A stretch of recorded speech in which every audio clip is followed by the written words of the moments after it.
Today is the 28th of July, and this is the Logistics Technology Corridor Taskforce meeting. I am Jen Bonet, Executive Director of the Creative Coast and VP of Innovation and Entrepreneurship for CETA and co-chair of the task force. Keith, you want to introduce yourself? Yep, no problem. Keith Fletcher. Have a consulting company here in Savannah. We do technology consulting. We have a number of clients here that we've been helping get their tech and their business processes up and alive. And I'm also the co-chair of the task force, and I'm the person that came up with this idea back a long time ago. So, and I'm glad it's going as well as it is. Diana, our other third partner in crime. Yes. Yeah, I'm the third co-chair, Diana McKenzie. I head up the technology law practice at Hunter McLean. Have been practicing technology law for all of my career, which spans over 3 decades now, which only goes to prove that I started at age 3. Yes. Awesome. Chris Curtis, why don't you introduce yourself? Good morning. I'm Chris Curtis. I'm the Vice Provost for Research at Georgia Southern University. It's good to see many of you. It's been a while, especially you there, Tim Moody. Good to see you doing well. Awesome. Good to see you as well, Chris. Tim, why don't you go ahead and introduce yourself since you're already unmuted? Yeah, so my name is Tim Moody. I'm the IT director for the city of Savannah. Awesome. We'll go back. Marjorie, you were the first person on. Good morning. I'm Marjorie Young with Carriage Trade. My only claim to fame with tech is my daughter got a PhD from Georgia Tech in AI and robotics. So besides that, not much. Excellent. Thanks for being here. Nick, our councilman. Good morning, everybody. I'm Nick Palumbo. I'm the alderman from the city of Savannah for District 4. I work for the people of the city, and I'm so excited to see all of you. The last time I think I attended one of these task force meetings, it was certainly just a handful of folks. So it's really exciting to see so many of you on. Lately in our city's history, it's been just good news for people who like bad news. So it's super exciting to see some good news for a change here. And I'm so glad that you're all here joining us. Thanks, Nick. Suzanne. I'm going to go in order that I see now. Suzanne. Hey, I'm Suzanne Hallman. I work for Georgia Southern University's Business Innovation Group as the Executive Assistant Director for Entrepreneurship Education. That's to say I help connect our businesses with the university, whether that's with faculty for research or with students for class projects and internships. And I helped out on this project by doing part of the research that was involved with looking at the other incubators and other innovation districts around. Thank you. Ben? Yeah, hi, I'm Ben McKay. I'm with the Business Innovation Group here. I do the applied research and a lot of that stuff. So did some of the data analysis for this report, and I'm just really excited to hear what everybody has to say and to get the rest of the feedback from everybody today. So awesome. Rad? Good morning, y'all. Radford Harrell. I'm founder CEO of Talent Soup. Recruited to Savannah from Atlanta 11 years ago now. I'm also the ATDC's Savannah Catalyst for tech startups, effectively their coach, liaison, cheerleader, work closely with Jen and the Creative Coast. Awesome. Heather? Hey there, I'm Heather Maxfield. I am with TAG, Technology Association of Georgia, and TAG Education Collaborative as their executive director. I work on statewide activity and also the government relations for tech and throughout the state. Thank you. Pam? Hi, I'm Pam Culberson. I'm the Assistant Director of IT with the City of Savannah, and I'm part of Tim's team. Awesome, thank you. Tim Brown. Hi, I'm Tim Brown, Managing Director of the Supply Chain and Logistics Institute at Georgia Tech, and I oversee the professional education and community outreach programs in logistics in Effingham and Savannah region, as well as help support applied research. Thanks for being here, Tim. Nick Beatty. Hey, I'm Nick Beatty with Chatham County IT. Been in the business for about 25 years now. Just here to listen and see where we are. Awesome, thank you. Emily Butler. Hey everyone, I'm Emily Butler. I am the Senior Project Manager for the Center of Innovation for Logistics. We are part of the state's Department of Economic Development, and I'm happy to be here. Awesome, thank you. Dr. Mark Scott.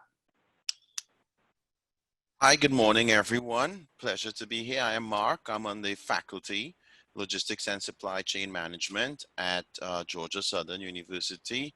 And it's been a real pleasure and continues to be so to work and have the opportunity to work on this initiative.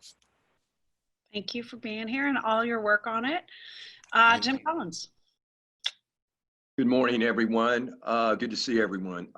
Jim Collins, I'm chairman of the Creative Coast Board, chairman of the Georgia Tech Savannah Advisory Board, and I have a part-time job at Thomas & Hutton.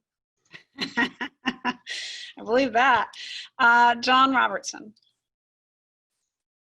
Good morning, everybody. John Robertson, GM for Hargrave Fiber for the Greater Savannah market. Been in the telecom industry for about 20 years now. I'm excited to see the growth that's going on. Awesome. Mark Brimmer. Good morning, Mark Brimmer, founder and CEO of Excess Capacity, an online marketplace where businesses rent, sell, and buy underutilized resources, such as space, machines, professional services. I'm also a member of the Creative Coast. Thanks, Mark. LB. Good morning, everybody. I'm really cold. I keep my house like 65. I'm LB Elm. I'm the founder of the Culturist Union. We do work primarily on social and economic empowerment for minorities. And I have a keen interest in seeing a lot more minorities in the tech industry. So I am here to listen. Thanks, LB. Rob Linkle. Hey, I'm Rob, founder and CEO of Oakworks. We do custom application development, often in process improvement. Curious to see what's new and how things are going. Thanks. Stacy Roach. Hey guys, I'm Stacy Roach. I'm Chief Operating Officer of Inventure IT and recently locating to Savannah. Big Georgia Southern fan and stuff like that. So talk to you soon. Awesome, thank you. Joanna?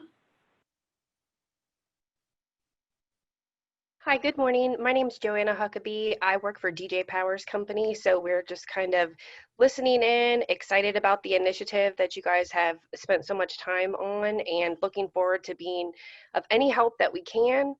We also are looking into doing some different technology projects, AI, and have some questions. So I'm hoping to make some contacts and, further explore this with you guys. Thank you so much for having this. Awesome. Thanks for being here. Leah. Good morning. My name is Leah Diedick. I work with the Savannah Economic Development Authority, Vice President of Strategy and Partnerships, resident data nerd. So excited to learn more. Awesome. Thank you. It's 10 after, so I'm going to go ahead and lock the meeting so we don't have to worry about the Zoom spammers. And then last but not least, we have Mr. Dominique Halaby showing up as Ben McKay on your screens. I'm not only excited to present the report. Right now, I'm excited that Ben's also in the office, so I can just transfer everything over to his spot and keep it going. So, well, great. Well, thank you, everybody. Real quick, before we get started, I do want to give one update on the financial situation. As most of you know, we had an MOA, Memorandum of Agreement, with DCA out of the state for the $400,000 in matching funds for our studies. CETA and the city both contributed $50K. That money has been depleted. We spent $104,000 in 2020, fiscal year 2020. And the MOA expired June 30th, 2020. So the original MOA expired on June 30th. we were able to actually get an extension. So we have around $396,000 available to us from the state. It was rolled over from the state's budget fiscal year 2020 to fiscal year 2021. So we do have $396,000 available for whatever the next steps are after learning about what Georgia Southern University has uncovered for us around the logistics innovation space. So with that, I will turn it over to Mr. Hallaby or Dr. Hallaby to show us what they found. Okay, great. Because of brevity, and this is a pretty lengthy report, and I'm assuming everybody's not had a chance to see it yet. Is that correct, Jen? We have not distributed yet. I thought I would let you give a preview, and then I would post it on the website someplace because it is 119 pages. Okay, so everybody's going to be able to read through it later this afternoon, and then let us know all their feedback and comments is what I'm hearing. Great. So I am joined with me here by Dr. Mark Scott and Suzanne Hallman and Ben McKay. And what we're going to do, just for the sake of expediency, I'm going to go ahead and present the highlights of this particular report. I'm going to ask them to chime in because they each had a central piece just towards the end to give any particular oversight that I may have missed. And then at the end of the presentation, we'll go ahead and turn it over to questions, and I'll just kind of direct those to the people that I think are best positioned to handle it based on their part of the report. Not included in this conversation, though, are some of the other faculty members and researchers that also help contribute a great deal to the report, but I think the base is covered for you and provide a great deal of insight on the report. I'm going to transition to screen share,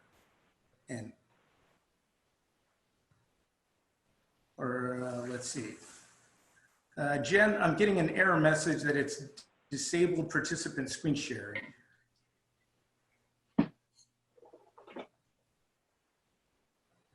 You are sorry, I meant to make you a co-host before, but you were having technical difficulties, so I did not do that. So now you're a co-host, so you can share your screen. Okay, Ben's a co-host, I hope. Yes, Ben. Ah, perfect.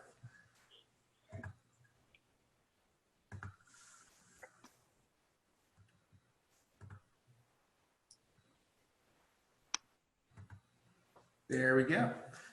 Well, great. Just to give everybody a little bit of an overview on some of the things that we did in this particular report, is we broke it down into 4 key focal areas of this particular piece. We looked at peer communities. So these are communities that we felt were in direct competition with Savannah in many cases, for either for labor, for companies, or for individuals in terms of recruitment. So all of the 5 communities that I'm going to highlight are Southern US communities. We also did an economic overview of those conditions and compared how Savannah fit within each of those particular target areas. And then we did an industry trends looking at what's happening in the logistics industry. Where is that direction moving? How best could Savannah and this corridor take advantage of those trends? And then importantly, we had conversations with industry experts, both local as well as national expertise, to be able to provide additional insight that maybe wasn't captured within the literature overview and information that we collected via secondary data. Now, the areas that we touched on, Jacksonville, Charleston, Augusta, as you see, Chattanooga, and Greenville. Those were important because they were Southern communities, but each of those areas are doing something in the innovation technology space that we think that we could pull a lot of information from. How did they do it? How much did they invest within that? What was happening in those spaces? And if you're not familiar with those, I provide you a little bit of an oversight through here. Each of those has one key primary focus in terms of innovation, with the exception of Greenville. Greenville really has 2 things happening within that space. They have their innovation activity happening in the Next Innovation Center, but also with the Clemson ICAR. That is just a remarkable effort that was spearheaded by the university, but it's focused on innovation taking place in automotives. But of course, you'll see there the Gig City in Chattanooga, Digital Corridor in Charleston, as well as, of course, Augusta, and a new initiative that's happening there in Jacksonville called the Bay City, or the Bay Jacks Innovation Corridor. What we looked at was the amount of investments that were being placed within each of these areas. And we saw a significant series of investments, as you'll see in the next slide, totaling on average about $1.2 billion cumulatively, but about $240 million on average for each of those. And that's significant.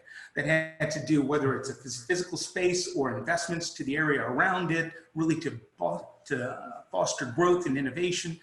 We also saw in each of those areas a really strong concentration, what we'll call agglomeration theory, where we saw a higher degree of innovation taking place in a stronger concentrated area. And that's decided when you see that degree of concentration, when businesses are co-located within a similar industry focal area, we see that rate of innovation perhaps being 10 to 1,000 times greater than if they were simply 2.5 miles apart. So that additional 1.5 miles makes a significant difference on the rate of innovation. And we saw that mimicked within what we see in these other areas. And then each of those with really each of those really focused in on an incubator or an accelerator at the core of that, really as a convener of space that brought not just startups, but the corporate clientele, the city officials, leaders together in a single space and a location to help spur activity and to help seed that activity in terms of a broader innovation district. And public and private sector, very important in each one of those.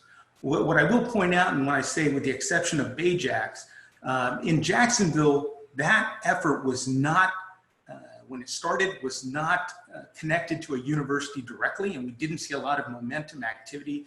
And there, through those interviews and conversation that we had in Jacksonville with their officials, that is something that they worked to remedy. And now the University of North Florida is spearheading within that Bayjax corridor, an incubator and accelerator within that space that we're going to see, hopefully they will see some greater movement and activity. Here's a bit of a breakdown, as you can see how those significant, when I talked about that $1.2 billion, again, this is all highlighted within the report, but you can see that investment broken down by community. It's very significant, very sizable. These are in thousands of dollars, right? And the largest from a private sector, the reason we wanted to include Clemson, you see over $100 million in private sector investment in their efforts to really position themselves as an automotive technology hub for innovation. And that was very significant. A lot of private sector involvement in the others as well, but not to that degree. Each of those, as you'll break it down, you'll see a strong presence, strong activity from local, even state support to help make this happen, and then as well as some university engagement involvement. But the local, when you'll see that full report in greater detail, the local involvement was very strong, especially if you look at the years, the early seeds of that activity. You'll see local community, local government, development authorities stepping in and making those investments happen. So on the peer analysis, I know I'm going through this pretty quickly, but what you'll see is, of course, these 4 primary top-level highlights that we saw in the report. Whether it was the Citadel, whether it was the College of Charleston, as we mentioned, of Clemson, of course, on the top end, or University of North Florida, or Augusta University, the education, and specifically higher education, played a significant role in the development of each of these corridors, each of these innovation type districts. And we saw the universities being actively involved, not just in the convening, bringing together businesses, helping to grow entrepreneurs, but also in the talent development space. That talent development also extended beyond just universities though. Each of those programs, each of those areas are also doing a lot in terms of boot camps, fostering local talent on their own, bringing people together, focusing on very specific skills they need to develop to be entrepreneurs, and targeting that effort in a way that help propagate and encourage more entrepreneurs, more startups to foster, develop, and grow. I already touched base on, you saw community leadership. In many cases, this was local community. And this was, when I say local community, I'm talking about city, chamber of commerce was pretty actively involved in spearheading these type efforts and moving forward. And then again, when we're talking about the capital, it wasn't just about the infrastructure, but we did see a great deal of investments from an equity perspective. so that companies, entrepreneurs, aerial networks or angel networks were coming together to help foster and invest in companies to see those happen. But perhaps more importantly, those larger companies, those larger corporations that were there within that area were making investments in terms of being often viewed as the first customer. We're coming through and encouraging growth of early startups. So they were getting a lot of support from the corporate clientele that were in there, which was helping to offset perhaps funding that they didn't receive from VC or angel network space.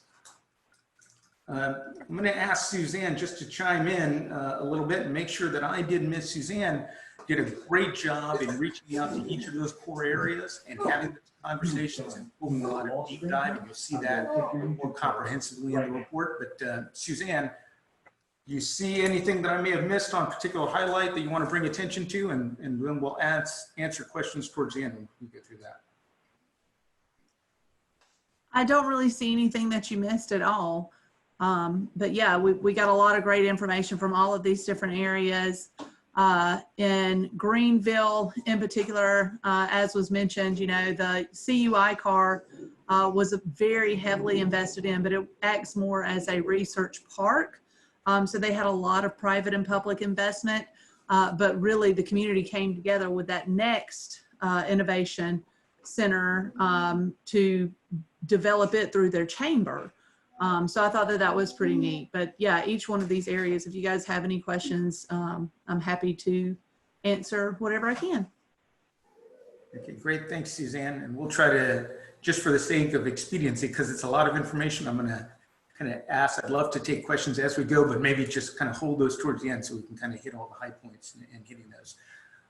The next area we did also specifically within each of those target areas, those peer communities, we looked at the economic conditions and drew an assessment of how does Savannah fit when you're talking about these other areas. We focused specifically on logistics and the logistics space, but then also on technology, and even broke that technology and logistics into two pieces: total employment that we saw in that area, but then more specifically private employment. And we looked to see what was happening in those spaces from a private sector side. We'll go through a few different charts to highlight that, but just to give you an overview, typically what we saw was Savannah was ranked a lot lower than its peers on many areas. And you'll see that specifically on the gross regional project slide that's next.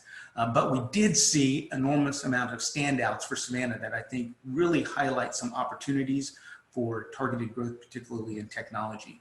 As you can see through this slide, the GRP Savannah was much lower. This is really a measure of economic activity within an area. And that's primarily, I'd love to say that's primarily because it's a lot smaller of a city, but that's not entirely the case. It's just the type of mix that we see. And that's going to be something, when, again, we think about the amount of dollars that are flowing within the area. Some of these communities are actually a little bit better positioned than us. But that being said, a lot of that can be changed because they already have these innovation districts in place. They already have these things taking place and happening, and they already have stronger connections with some of these corporate clienteles. So that's not necessarily, that's a snapshot as of today, taking in consideration all those other communities have this activity on their side. When we look at the transportation, logistics, distribution area, when we look at location quotients here, this is really a measure of concentration. When we're talking about the number of employees that are concentrated within a specific area, one being the national average. So when you look at this particular slide, what you're seeing is that all of the communities rank above the national average in terms of employment in the transportation, distribution, and logistics cluster. That being said, Savannah is higher than even those peer communities. So we have a lot of employment activity taking place in this particular sector. It's really even stands out greater when you look at just the private sector employment that's taking place in these activities. So you see Savannah approaching, it's really about 2.25, right? So again, the national average is about 1, we're about 2.25, considerably higher than all of the peers that we're looking at, again, in this particular space. Now, the challenge is when you look at that same type measure in technology, you don't see the same glowing kind of information, right? The technology aspect, Savannah not only has less employees, which you might to some degree expect because of sheer size, but we also have a lower concentration than all of those peer communities with the exception of Augusta. Again, not necessarily It's not a helpful thing, not necessarily a bad thing, primarily because you look at this one highlight and we see some potential and opportunities. It comes in the software development side. When we look at people who are specifically employed in software development, we see a actually much higher concentration of employees in this particular area than all of the other peers. So this is very encouraging for something is drawing software developers to the creative coast, right? So that name may be sticking outside of our area, that is pulling them in. So that's just an area that we want to really pay attention to. Why are we doing things much better in this technology space, right, than some of these other communities, particularly drawing in small companies, software developers in this space? Ben, I'm going to slide over to practice our social distancing. I'm going to slide over and ask Ben to chime in, as he did a lot of the data analysis, the data pools in this particular area. Ben? Thanks. Thanks, Dominic. I really think he covered a lot of the important information with this. The big thing that I would like to add is that the level of opportunity that Savannah has from the data that we looked at is definitely there. Particularly as we go through the occupational side and we look at what's there. We just need to focus that into an area that would be that would help the logistics technology industry, not just the standard logistics industry. So I'll go ahead and turn it back over to Dominic now and let him continue with the presentation. Great, thank you, Ben. One of the exciting pieces for me was really spearheaded by Dr. Mark Scott, and this was a series of interviews where we said, okay, the data is telling us one thing. The information that we have collected from these other communities, when we're seeing what's happening in some of these targeted areas, is telling us another story, but we wanted to conceptualize it, to put it within real context of experts that are in this space. And I know many of you may have been contacted by Dr. Scott. These are a series of interviews, in-depth interviews that took place, again, through March 3rd. And as you see that date, the reason I want to highlight that date is because, that's also the core aspect of our pandemic, right? So that there are going to be certain things that you're looking at, that information that may have been conveyed. I want to make sure that you put that in context. We tried to make sure to not make that a focal area of this report because we don't know the lasting effects of the pandemic, but it's very obvious when you see some of the kind of information that's collected that I'm pretty confident, and Mark may be able to elaborate that here later, but it's hard not to imagine that the pandemic, the environment that they were in, is starting to influence some of their responses. But these were great interviews that took place, as you see here. Logistics technology experts. These were not just local, these were people that are running global companies or heavily involved in logistics technology on a much broader platform. And I want to thank Jen specifically for helping to facilitate a lot of those contacts and information, contacts for Mark to be able to connect with some of these experts. But also Mark drew on his own network and expertise to help make this happen. We also had 18 conversations with Savannah specific individuals that wanted to think about this in context of Savannah businesses. Area, which is this corridor mean for us for the development and growth of logistics technology. And then again, 20 of those were very, very specific, whether they were outside the area, not necessarily Savannah specific, but logistics technology entrepreneurs. So these are small business owners, entrepreneurs starting to develop something and helping to understand what matters to them in the development and growth of their company and their business and what matters to their continued activity. There's a couple trends that we'll hit on, and when you see that report, one of the things that I didn't do on this presentation, but I'm going to draw attention to when you actually start flipping through the report, when you get to this section, there are very specific comments that we tried to pull out that we thought resonated within this, this space, that these are things that CEOs were saying, that they were talking about from logistics. We also put in the appendix a literature review of what's happening on the broader context of the logistics technology space, the direction that it's happening. Didn't keep it in there because I think that it took away from some of the discussion that's happening within, up to this point, the flow of the document, but putting it in the back is very valuable information so you can actually see what is happening in the trends, the broader trends from an academic literature review perspective.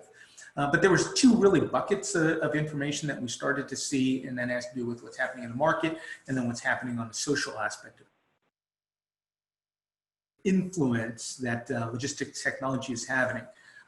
Just from the market perspective, the supply chain is becoming increasingly complex. And that was a very common theme that stood out. This is just not as easy as it once was of getting products from point A to point B. Now there's just a series of different points, either direct to consumers, individuals. It was just bouncing, movement of goods and services is just remarkably more complex than it was, say, 20 years ago. Seeing continued growth in e-commerce, as many of you were, online transactions. As this takes place, we're becoming much better at being able to capture data, and that becomes an increased daily draw on.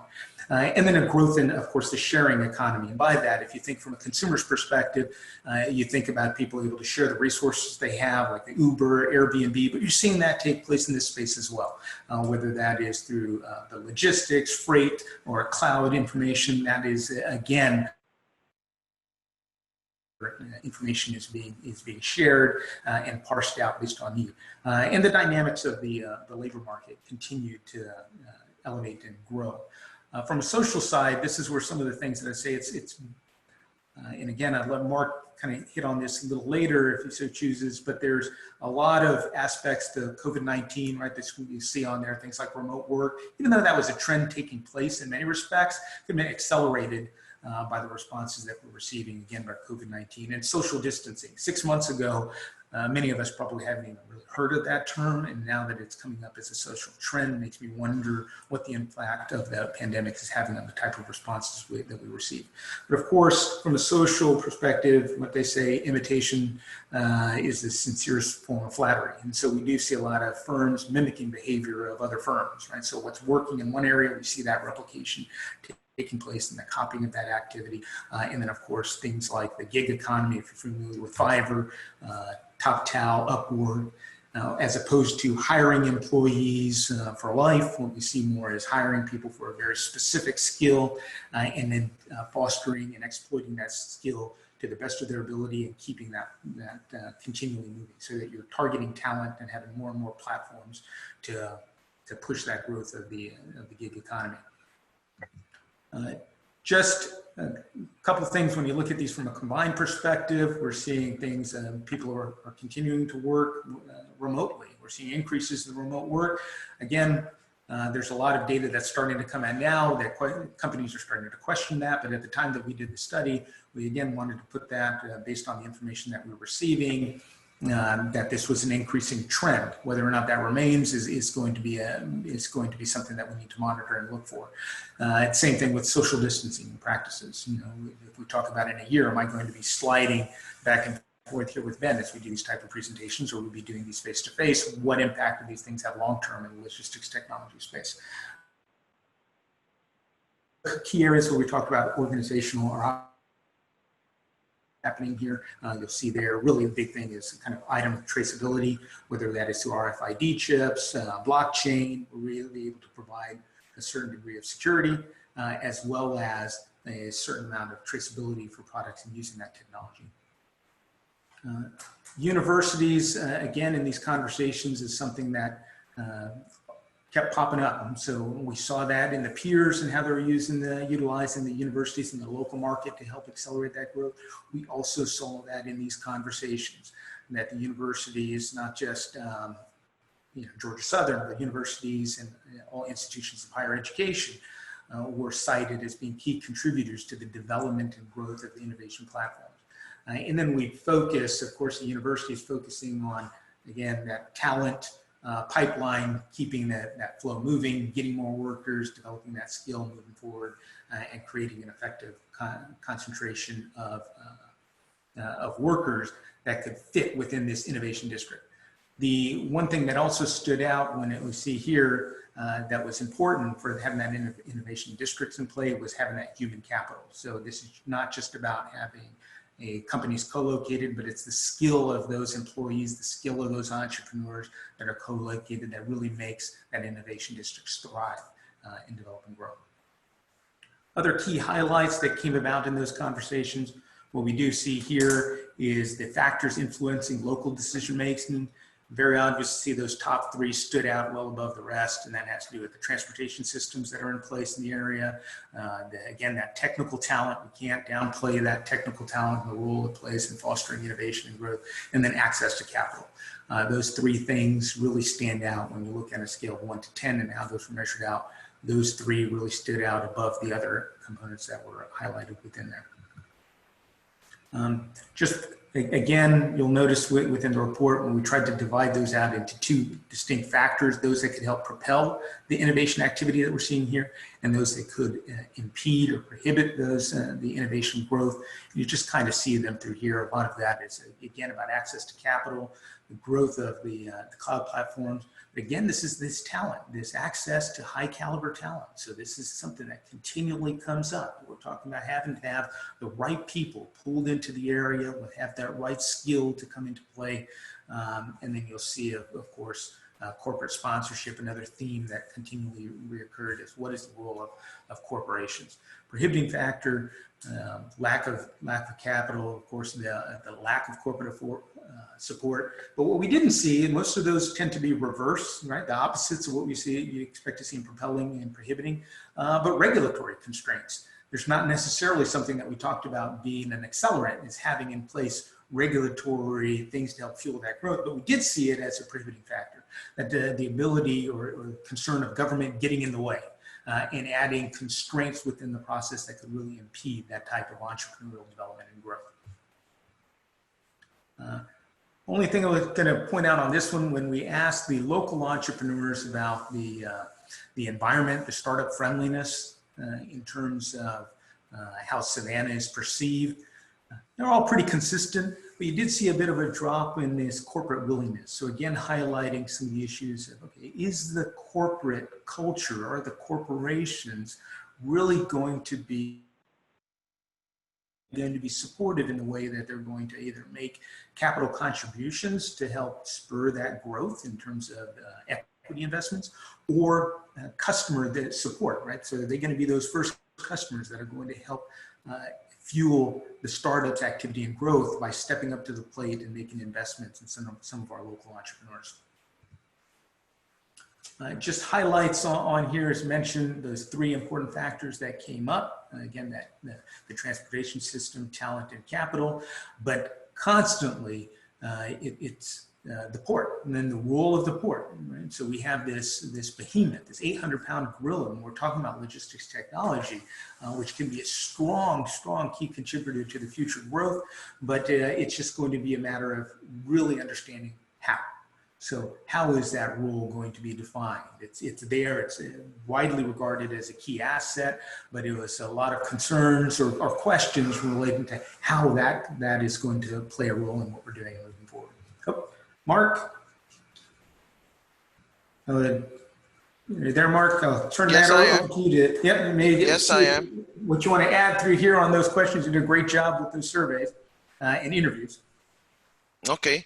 Thank you. I think you've covered it predominantly. I would say that if it aligned with what Dr. Hallaby has shared, there were a number of emergent themes, right? I think of interest to the entire group here, and some of what I'm about to say may be preaching to the choir here, but interestingly, what has occurred over the past 3 to 4 months regarding the global pandemic, there has never been a segment in time where logistics and supply chain has come to the forefront as it has now.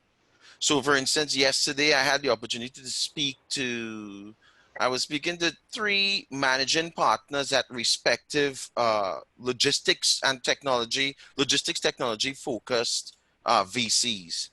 And they were, in addition to speaking to their investment philosophies, we're talking about the uptick of interest in institutional funds or investor funds that they are currently seeing go into the logistics and supply chain technology space, right? The technologies are scalable. The industry generally has a very long tail, so there's a lot of opportunity. It's highly fragmented, and a lot of the players in that long tail do not have the capabilities or resources themselves to build things in-house. So it presents an awesome opportunity. So currently it's an awesome opportunity. I would say very briefly, 3 things emerged as Dr. Hallaby spoke to them. I think the first, which I think he would touch on coming up, was the governance structure of such, of an initiative, of an innovation hub. There was a particular sentiment and proclivity towards particular forms of a governance structure as to how something like this can work. There was very insightful input there. And the major impetus in that feedback was ensuring that we struck a balance across the types of players that are involved in such an initiative. More definitively, a balance between corporations, government, non-public, non-profit related organizations, and educational institutions, and perspectives as to who should be driving the direction of this type of entity. There was generally a call for ensuring that we gave corporations the rightful place in something like this, right? The study has more detail. The other thing I would say that came up was logistics and technology, logistics and supply chain technology represents or speaks to a plethora of opportunities, a plethora of platforms. One of the things that we probably would have to articulate, should we choose to do so, is which particular spaces or which particular niches within that broad spectrum of activity do we believe Savannah and the Savannah Corridor area lends a value proposition.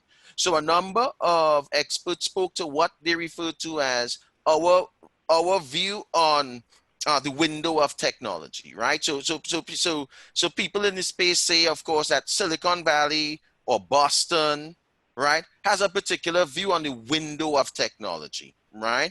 And what we're seeing is that if you are specialized enough, if you focus on particular niches or a subset of niches, you actually have a strong articulation as to the value proposition your particular locale is offering. When we looked at the particular, when we broke a logistics activity sets, supply chain activity sets and sectors down, where we did see potential opportunities, and this is not comprehensive, this is not all inclusive.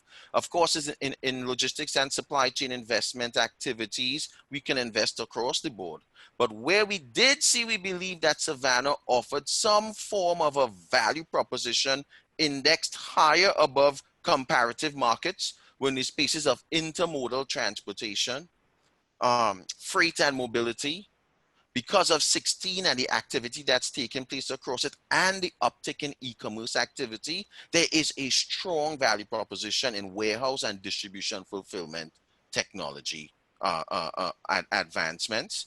We also saw small to medium-sized manufacturing technologies, interestingly offering a very unique niche opportunity, and hardware manufacturing, among others. The study details them. And then the third thing I would speak to, just in the sake of brevity here, is access to talent. And when we speak about the talent, I think a very interesting thing to note was conclusively all participants, all study participants, all 61, believed that we had a combination of a very strong set of higher educational institutions that could definitively contribute to what they would be looking for.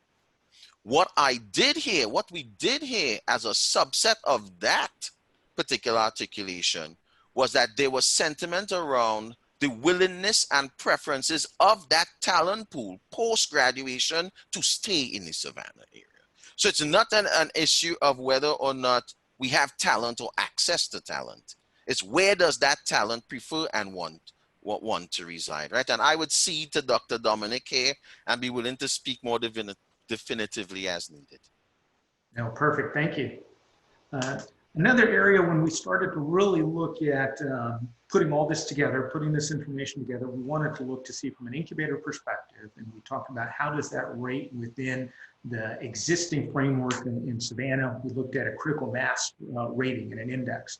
And you can see more information about that broken down in the report, but I'm going to hit you with the particular highlights of this. This is information that was pulled primarily from Stacy and Associates.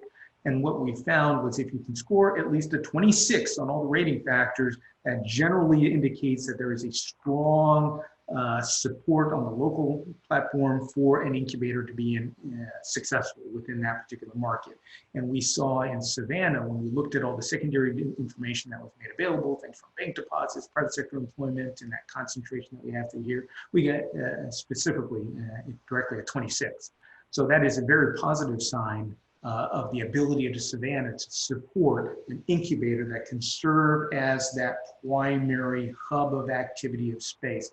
Again, keeping in mind some of the dynamics that we talked about earlier.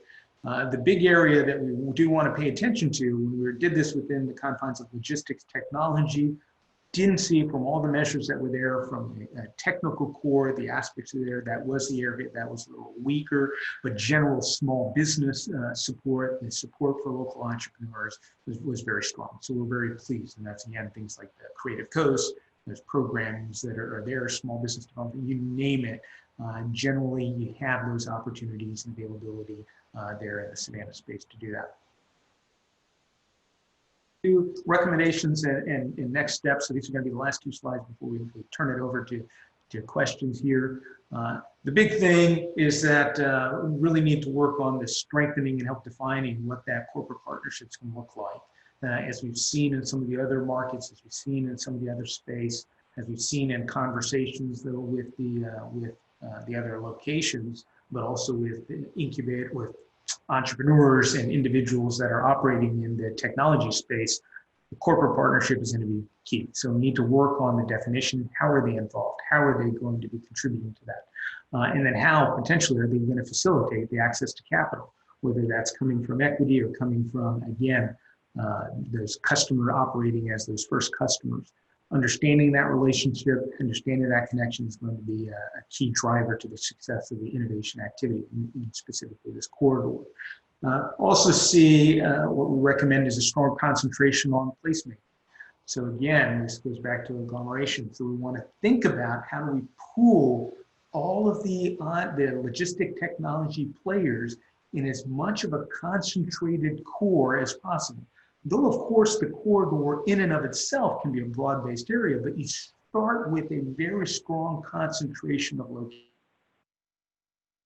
Urban core, this can be the place where people want to connect, where they convene, where the decision makers can convene, and also foster this sense of place. Again, think about live, work, place dynamics. You want these top talented individuals to come to a singular location, and you want them to not just work there, eat there, play there, go back to work, right? So put in when that space and the environment is encouraging for those activities, it becomes easy for you to walk out, grab a bite to eat, go back to work, keep fostering that development, keep having that placemaking at the forefront of those conversations. Also want to adopt this really phased approach. When we saw some of the other places, the other peer communities struggle in a place that you saw like Jacksonville, tried to do too much too quickly. And had to take that step back. So starting small, implementing those spaces is a great strategy and approach that you can start putting in a place where people can convene, they can come together, they can connect, and then continue to foster that development and growth moving forward. And then, as Mark was alluding to, really to hone in on that specific niche. So we're talking again about logistic technology, which is great, but as Mark was highlights, a very, very specific niche can help foster development and growth, because you are seeing more and more investments being made in logistics technology and in startups, so the better this community can do in carving out what we are as a player is going to be a lot better in serving to attract additional resources, dollars in that network. Next steps is really just creating that planning document. We outline that role that we'd anticipate corporation, what that local investment can look like, what those key players can be, what is the broader picture going to be in terms of the development of the logistic technology corridor, and how do the city, how do the development authority, how do these corporate clients plug and see how that plays out. We see a very important aspect. Also, doing that site selection, we say, okay, this is a broad innovation corridor, but where specifically within that corridor do you want to make that targeted investment, that core site of innovation? Again, remember that 1 mile area has a much higher impact on innovation taking place than if you're even 2.5 miles apart. So where can that convening point be? Where are those key decision makers going to be coming? Where are those entrepreneurs going to be connecting? And then how do you build off that? And then as Mark pointed out as well, this formalized structure, we looked at not just what the people were saying, but looked at how the other programs, other sites were developed, and nonprofit organization was really consistent in terms of how the innovation district is managed, how the incubator is developed, how those programs are set up. But in each case, a university, again, was a strong contributor to that project.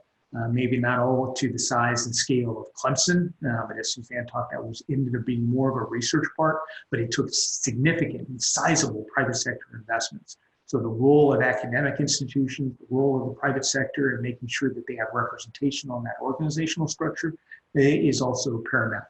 So kind of with that, I know we've eaten up a lot of time, and I apologize for technical issues earlier, but I do want to open it up. Jen, if we can field a few questions. Awesome, thanks.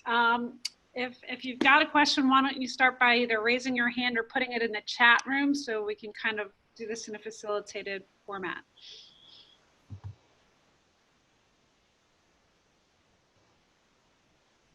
No questions, overwhelmed. I have a question I want to dig into at some point. It's not really important necessarily for today, but that whole concept of us being so high in concentration in software developers, whereas we're low on the scale of broader tech skills, but we seem really high on software developers. So I want to dig into that a bit at some point in the future. But Diane McKenzie has a question. So Diana, why don't you unmute yourself and ask your question? Sure. Can you hear me? Yes.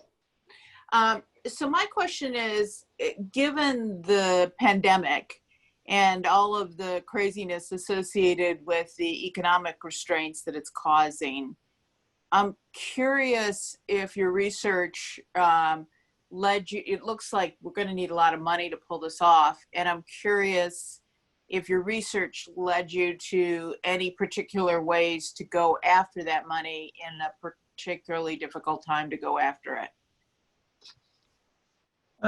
Not necessarily. Are you talking about like mostly or just funding in general, capital access in general? Well, as I understood your report, capital was going to be critical to invest in these innovation districts to make them successful. And my concern is with this pandemic, economic resources are being deployed in a million different ways that aren't forward thinking. They're just kind of, trying to deal with, the current epidemic.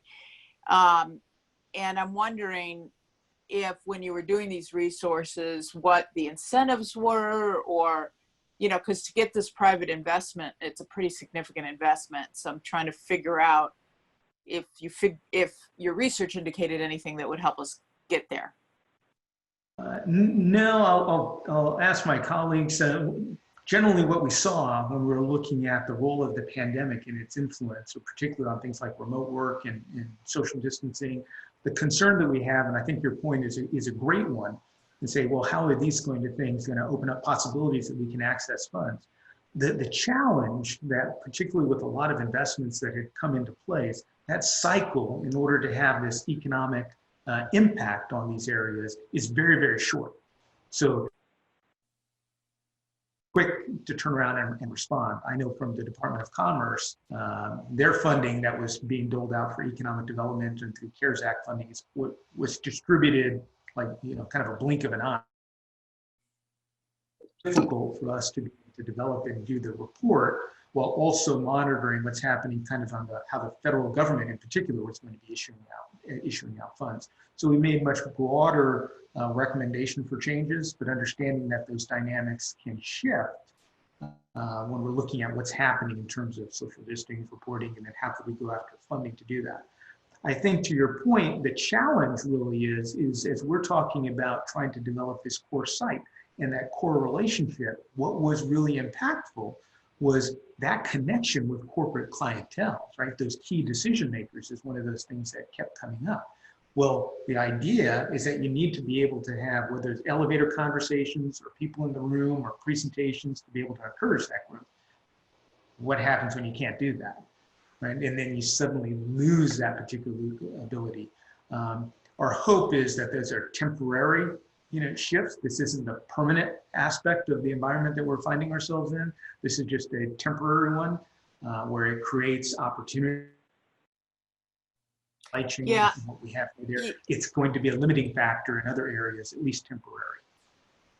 Yeah, and I think I recently read about a city in one of the second-tier cities in Minneapolis that actually took CARE funds to build an innovation hub, or they took the money and they're applying it towards building an innovation hub. So I do think that there's federal money and things that will be affiliated. There was always EDA money to go after building an incubator or accelerator. And then of course, there's also the opportunity for state money. I mean, the state funded the entire cyber center in Augusta, and I think your number was low. I believe it was 142 million. I think you have 100 million.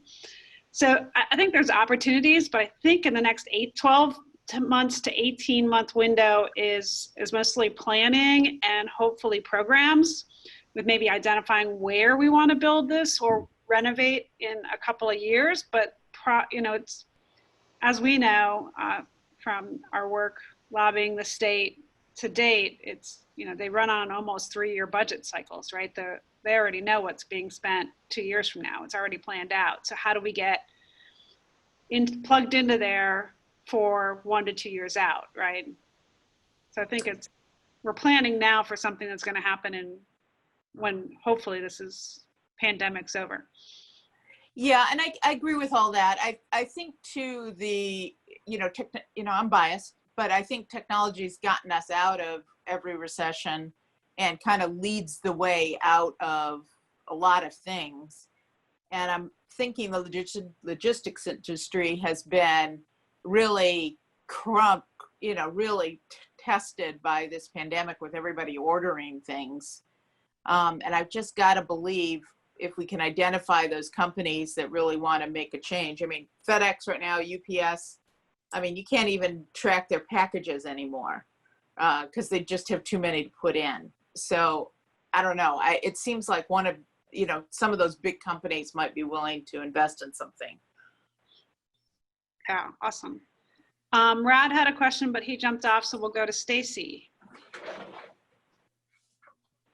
And mine was pretty much more just a technical question. So I noticed on the incubator scoring where you had that 26 metric, you had a 0 for the technical core component of the community. I'm just curious what made up that technical core score of 0.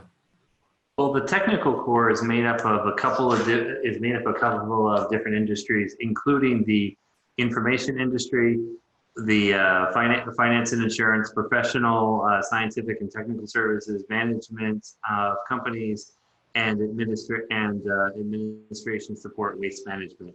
All 5 of those. And it's really, it's basically you're taking the number of establishments and kind of creating a ratio with the in those sectors to kind of create that score. And we just didn't score well. I think so it does create a little bit of a headwind in terms of having the right players in place to help with entrepreneurship in some cases. But what I would also highlight about that is the Savannah market scored really, really well in terms of other support activities. So if it was the city's activity, Creative Coast activity, the chamber, SBDC, all of those things played into the ability to overcome the technical core being down where it was, because that was done on a rating scale where the lowest, like a golf score essentially. So the closer you are to 0, the better off you are, and we just weren't quite there in terms of those industries. Thank you. Awesome, thanks. Marjorie, you had a question? Hey there. Is there anything that the small business community could do to help you, or to help this along the way? I mean, you guys have done so much work already, but. Yeah, well, I think that's great. I think when we think about the small business in general,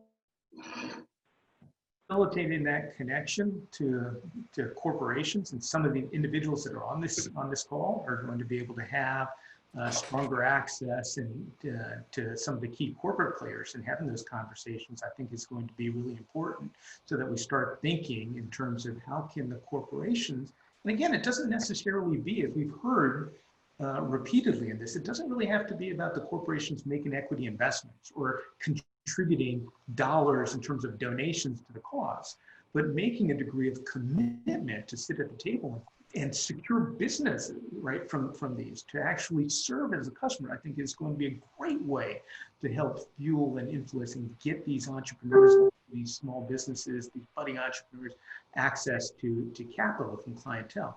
And some of the small businesses that are already in this space, you know, could be great avenues to be able to have some of those conversations.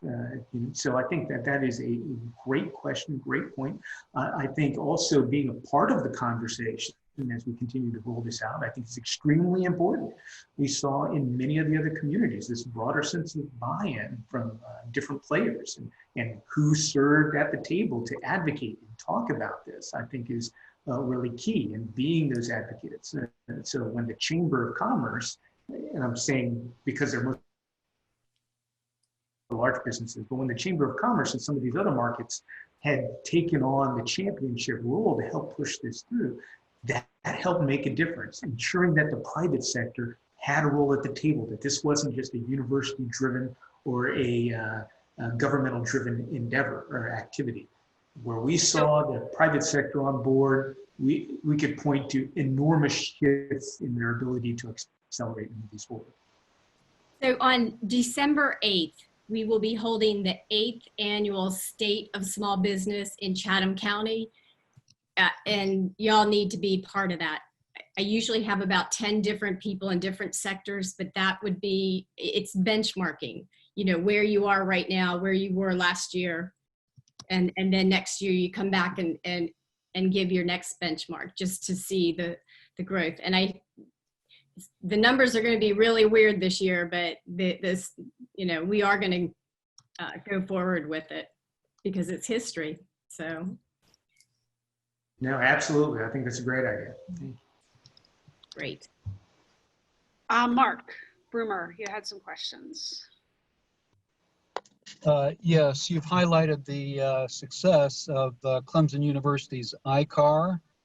What can Savannah leverage from that model? What are the key contributors, contributing factors that we can leverage?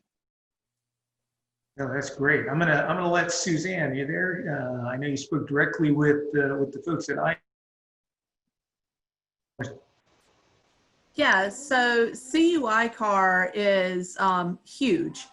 They've been working on it for quite some time now. So they have 250 plus acres outside of Greenville. And then they also have, for about every acre, it seems they have a little over $1 million of investment, whether that's private or state investment. So they have over $250 million in investment in that area. And it all started with BMW. So BMW liked what Clemson was doing.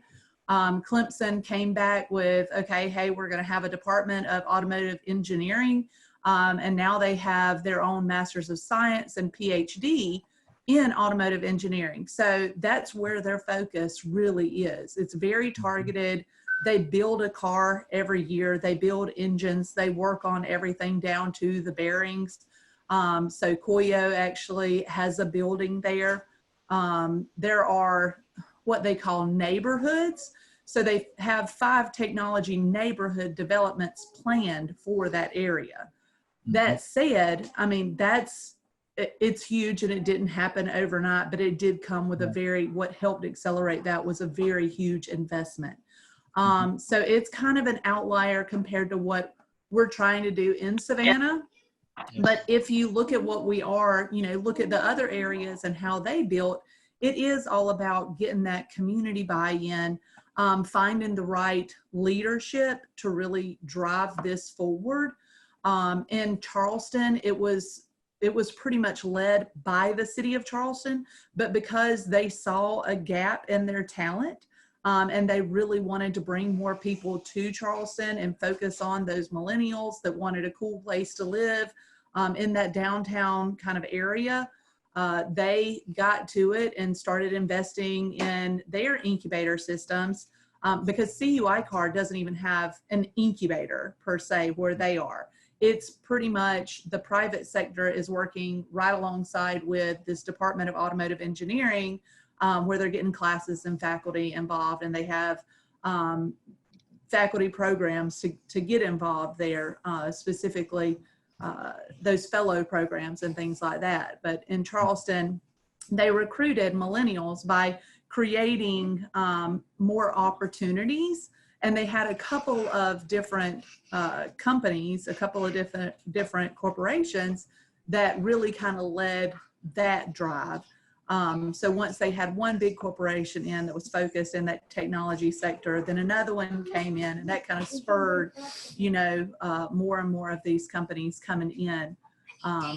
So it's all about having the right leadership, and it's all about just finding the right folks to, I would say, to kind of drive that. In Chattanooga, it was the mayor that worked alongside the technology company that put in the gig system. So once they had that gig system, the mayor said, hey, we're all in on this. We're going to create this innovation district to try and bring more people into this area. So they really were focused on placemaking, whereas Charleston was more about recruiting the talent. So you've got to figure out what it is that your main focus is and move in that direction. I wish we could worry about one area. Unfortunately, we're going to have to do both. Any other questions? I just have a comment, and I'm not sure if you've already mentioned this, but our Public Utilities Commissioner, Tim Echols, is a huge proponent of trying to get these businesses to come here to build the electric car batteries. I happened to sit in on a conversation a few weeks ago, and it was really interesting. I don't know if that could help, I mean, he's pretty vocal, so. Yeah, No, I think that's a great idea, and again, somebody that you definitely want to have champions moving. So how does that particularly fit in? Only thing that I will kind of highlight that even what Suzanne was talking about, or Mark questioned about the Clemson iCar, it's really about that corporate engagement. So again, when we saw those companies step up and make significant investments. Now, that said, Clemson or BMW didn't make sizable investments in Greenville if had Clemson not already been doing amazing things in automotive technology, right? So they had to have a reason to make those significant investments. So, but again, it has to be what role is the private sector playing? What's their comfort level and how we're moving forward? How is the private sector viewing their contributions in terms of their own bottom line? So they're making these investments not out of the goodness of the heart, but really about benefiting their own bottom line when you're talking about that kind of sizable contribution in terms of what BMW did at Clemson. So I think it's the more we have those conversations, the more that the understanding of how these corporate clients, what their needs are, how academic institutions, how the community can meet those needs, again, can help push some of this endeavor and some of this effort forward. So we have another question from Kian Karimi. He's actually with Plug and Play Ventures, and he got attracted to Savannah by the incentives, the remote worker incentives, and so came to visit a couple of weeks ago, and he was very interested in the logistics industry. So Kian? Thank you, Jen, and thank you, Dr. McKay, for an amazing presentation. So obviously the main theme seems to be corporate engagement here, and to really focus on that. And that's really the key to unlocking all the potential Savannah has to have. My question is the current corporate ecosystem enough to where all we need is them to sort of step up, or will there have to be some type of initiative or something to attract other companies, perhaps regional, perhaps national, perhaps international, to also come to Savannah and participate in this ecosystem? I think that's a great question. And it's one that I think honestly, that role, that degree of corporate engagement really needs to get next steps. What's that planning document look like? So again, when we have the port, which can facilitate access to so many companies, and we know that's a strong asset within this space, and we know that that's a phenomenal contributor, how is that going to be a contributor? What specific role are they going to be playing? How do they get that access? So I think it's going to come down to being a devil's in the details. So when you talk about, do we have a strong degree of corporate potential clientele here? Yes, to make this work, I'd say yes. But we're really going to have to sit down and have those conversations and say, okay, how so? Because even when Mark was talking with clients, having those conversations, again, that corporate willingness was just the perception. So it's not saying that the corporations won't be willing to play or not at the height. It's again perception. So I think that perception can change as we get to a very clear, bulleted point, or this is what that company is going to be doing. This is how that company is going to be participating. This is their willingness to, to buy products or have reverse pitch competitions or whatever the case may be. So I think your point is spot on, but I think it's also one that is going to be it's a little bit beyond our scope, but leads it well into the next steps. How do we start thinking about those dynamics to lock in those companies and really identify the role in which they play? Wonderful. Thank you so much. And I believe I called you Dr. McKay. I think you switched it up on us a little bit. So it was Dr. Halawi. Great job, Dr. McKay, too. Marjorie, you had a question? No, I just have a comment. There's an organization, and y'all know this, called SCORE, and they're volunteer mentors. The cool thing about these, mostly men, is they have huge connections all over the world. And I somehow think if you could tap into them and bring them in on this project, they could connect with everybody. I mean, there's 10,000 of them around the United States that are retired and have these connections. So Marjorie, my ask for you is to get them involved. I've invited them to the table. I will happily do that. 6 times in the last month, and they don't come to these meetings. So who are you asking, Michael? Yeah. All right. On my list, because we can tap into the whole network, which is I mean, these meetings are public, right? They are posted publicly, and anyone is allowed to attend these meetings. If there's somebody in Savannah that's not at the table here, it's because they chose not to be at this table. What is the soundbite? I want to hear the 1-sentence soundbite of why this matters to Savannah. It's our future. Okay. Yeah, I mean, the way I describe it is that this is where we can lead, right?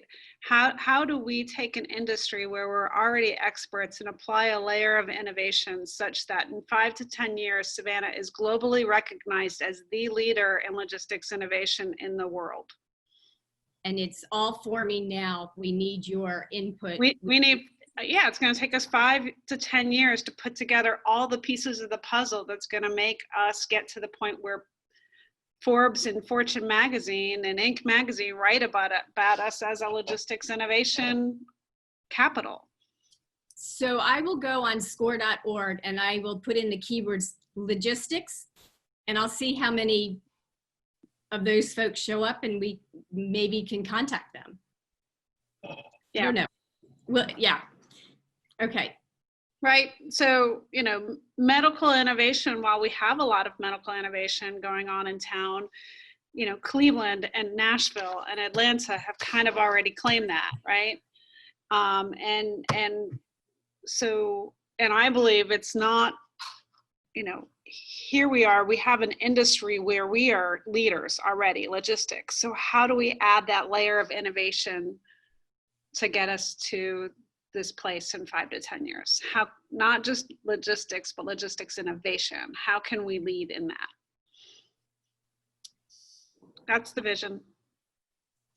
Is there another industry that we could use as an analogy of how they did it that could help describe that? Like, I mean, you can look at Cleveland, right? You can look at Cleveland and the work that they've done up there around medical technology. You can look at Atlanta and fintech, right? You can look at Augusta and cyber tech and what they're trying to do there, but Cleveland's further along. Gosh, Tia probably has 20 examples for me with Plug and Play Ventures, right? Okay. Student Guard Mobility, Houston Energy, just to have your name synonymous with an industry that's going to be able to draw talent from around the country and around the world. And I think logistics, I mean, we're sort of trying, frankly, in Northwest Arkansas together with Walmart to put them on the map. And I think with the maritime angle here, Savannah could do something very unique as well. Excellent. LB has a question, I believe.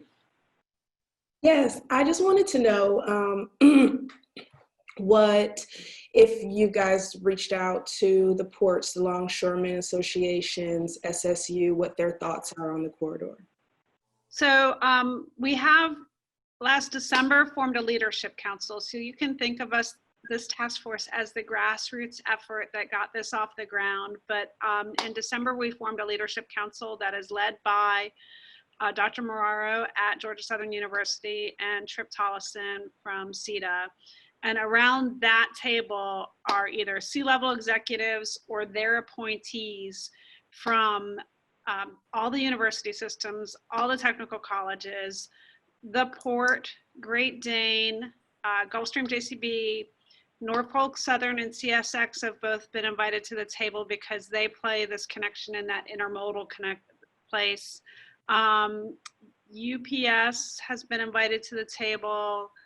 So it is typically like a VP of strategy or VP of innovation that will be sitting at that table. But so the next steps for us is to take this study and present it to the leadership council in probably August. We actually have a meeting. We have a kind of an executive team meeting this week. And then in August, hopefully get this presented to the leadership council and get some charging direction from them on how we proceed with the next phase of that planning, getting that corporate engagement, and doing a site selection. So that's kind of the next step. But Savannah State University is the president of that, or the interim president of that, has been on the leadership council, as folks from Savannah Technical College, Georgia Southern University, and Georgia Tech.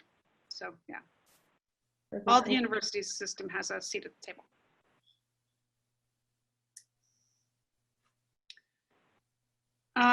So I don't know, Marjorie asked when the next meeting is. We had been meeting the second Wednesday of the month at 10 a.m.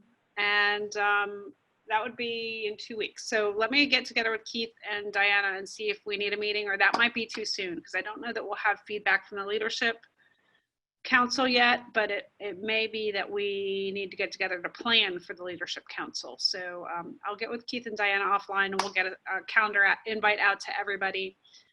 If you are on this call and found out from somebody other than my calendar invite, please let me know so I can make sure I add you to our broader list of members. It's getting long. We probably have almost 40 people on our task force list that want to be informed.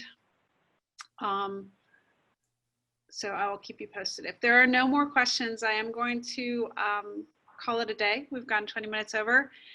We have recorded this, so I will be posting this to either the Creative Coast website or the Logistics Tech Corridor, depending on if I can figure out the password for that one, hopefully later this afternoon. And we'll also put a link to the the actual study, so people can start downloading it and digging in for the actual details. Like I said, it is 119 pages. I printed it in color at Staples yesterday. It cost me $54 on economy paper.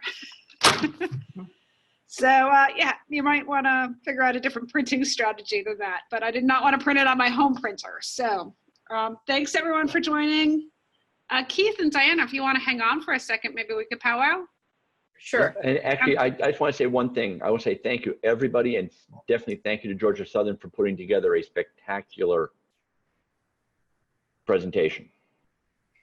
Yeah, and spectacular research underlying it. I think it'll really help us verify some of our instincts, but taught us quite a bit too. So thank you for spending the time and effort to do that. Well, great. Thank you guys very much. And Keith, I'm noticing you couldn't see what I was wearing for the occasion, but I did have my Ask Me, which you provided quite a while ago. Ask Me about the Savannah Corridor. So, excellent. Love it. Thank you. Thank you guys very much. Thank you. Appreciate it. Great. Thanks, guys.